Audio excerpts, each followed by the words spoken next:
नमस्ते। आज हामी एउटा यस्तो करियरको बारेमा कुरा गर्दैछौँ जसले आकर्षक आम्दानीको ढोका खोल्न सक्छ। त्यो हो जीवन बीमा अभिकर्ता। ल आउनुहोस् यही करियरको सम्भावना, प्रक्रिया र चुनौतीहरूलाई अलि नजिकबाट निहालौँ। एउटा यस्तो करियर जहाँ आफ्नो मिहिनेत अनुसारकै आम्दानी होस्, त्यस्तो अवसर खोज्न सजिलो त छैन, होइन र?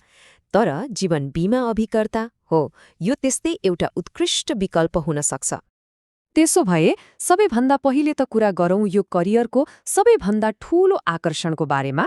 त्यो हो पैसा, मतलब आम्दानीको सम्भावना। हेरौँ न त यसले कसरी आर्थिक स्वतन्त्रताको बाटो देखाउन सक्छ।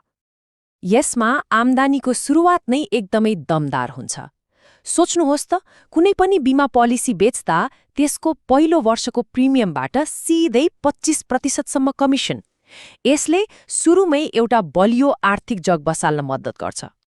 अनि कुरा यतिमै सकिँदैनलै। एउटा पोलिसी बेचेपछि त 10 वर्षसम्म नवीकरण कमिसन आइरहन्छ। यो त एक किसिमको प्यासिभ इन्कम जस्तै भयो, जसले लामो समयसम्म आर्थिक सुरक्षा दिन्छ। कमिसन त छँदैछ, त्यसमाथि सूर्यज्योति लाइफमा एउटा अर्को गजबको कुरा छ। अब यो कुरा सुन्दा पत्यार नलाग्न सक्छ, तर यो साँचो हो। नेपालमै कति सक्रिय र मेहनती अभिकर्ताहरूले महिनाको 10 लाख रुपियाँभन्दा बढी कमाइरहनु भएको छ। हो, महिनाको 10 लाख। यसले नै देखाउँछ कि यो करियरमा कति ठूलो आर्थिक सम्भावना लुकेको छ। ल, आम्दानीको कुरा त एकदमै आकर्षक लाग्यो। तर प्रश्न आउँछ, यो करियर सुरु गर्नलाई गर्नुपर्ने चाहिँ के हो त? अब त्यही प्रक्रियाबारे कुरा गरौँ, र यो सोचेभन्दा धेरै सजिलो छ। अभिकर्ता बन्नलाई खासै धेरै योग्यता चाहिँदैन। कम्तीमा +2 पास गरेको हुनु पर्यो अनि उमेर 18 वर्ष पुगेको हुनु पर्यो। यति दुईवटा सामान्य मापदण्ड पूरा भएपछि अगाडि बढ्न सकिहालिन्छ।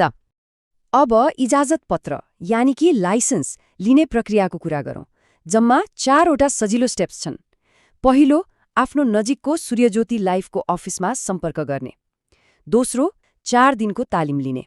र अन्त्यमा नेपाल बीमा प्राधिकरणले लिने अनलाइन परीक्षा पास गर्ने। बस यति नै हो। अनि एउटा राम्रो कुरा के छ भने यो यात्रामा अभिकर्ताहरू एक्लै हुँदैनन्। सूर्यज्योति लाइफले सधैँ साथ दिन्छ। जस्तै दैनिक मिटिङहरू हुन्छन्, सँगै मिलेर फिल्डमा काम गर्ने अवसर मिल्छ अनि अन्तर्राष्ट्रिय स्तरको तालिम पनि दिन्छ। मतलब सहयोग र प्रेरणाको कुनै कमी हुँदैन। अब हरेक करियरमा राम्रो पक्ष मात्रै त हुँदैन, होइन र?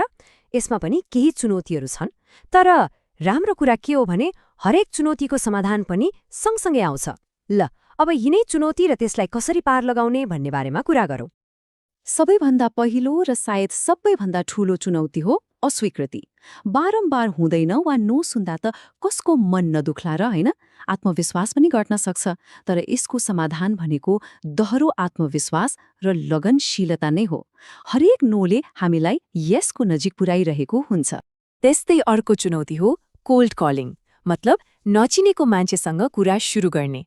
यो सुरुमा अलिक गाह्रो लाग्न सक्छ, तर यसको पनि उपाय छ। आफ्नो प्रस्तुतिलाई बारम्बार अभ्यास गर्ने अनि म केही बेच्दैछु भन्ने सोच्नुको सट्टा म कसैलाई मद्दत गर्दैछु भन्ने मानसिकता राख्ने।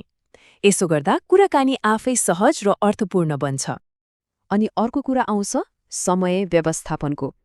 कहिले ग्राहक भेट्नुपर्ने, कहिले फलोअप गर्नुपर्ने, अरू पनि कति काम हुन्छन्।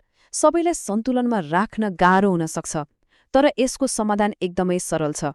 दैनिक तालिका बनाउने र कुन काम महत्त्वपूर्ण छ त्यसलाई प्राथमिकता दिने। ल, हामीले आम्दानीको सम्भावना, अभिकर्ता बन्ने प्रक्रिया र बाटोमा आउने चुनौतीहरूबारे त कुरा गर्यौं। अब सबैभन्दा महत्त्वपूर्ण कुरा, सफलताको लागि पहिलो पाइला के हुनुपर्छ त? यो भनाइले एउटा एकदमै गहिरो कुरा भन्छ। यो करियर भनेको खाली पैसा कमाउनको लागि मात्र होइन। वास्तविक सफलता त विश्वासमा टिकेको लामो सम्बन्ध बनाउनुमा छ। जब कुनै ग्राहकले अभिकर्तालाई मनैदेखि विश्वास गर्न थाल्छ, तब सफलता त आफै पछि लाग्छ। त्यसो भए यदि यो करियरले मन तानेको छ र केही गरौँ जस्तो लागेको छ भने अब पहिलो कदम चाल्ने बेला भयो। थप जानकारी चाहिएमा स्क्रिनमा दिएको नम्बरहरूमा सिधै सम्पर्क गर्न सकिन्छ वा नजिकैको सूर्यज्योति लाइफको कार्यालयमा गएर बुझ्न पनि सकिन्छ। आफ्नो आर्थिक भविष्यलाई एउटा नयाँ उचाइ दिने यो अवसरबारे सोच्ने बेला सायद यही हो।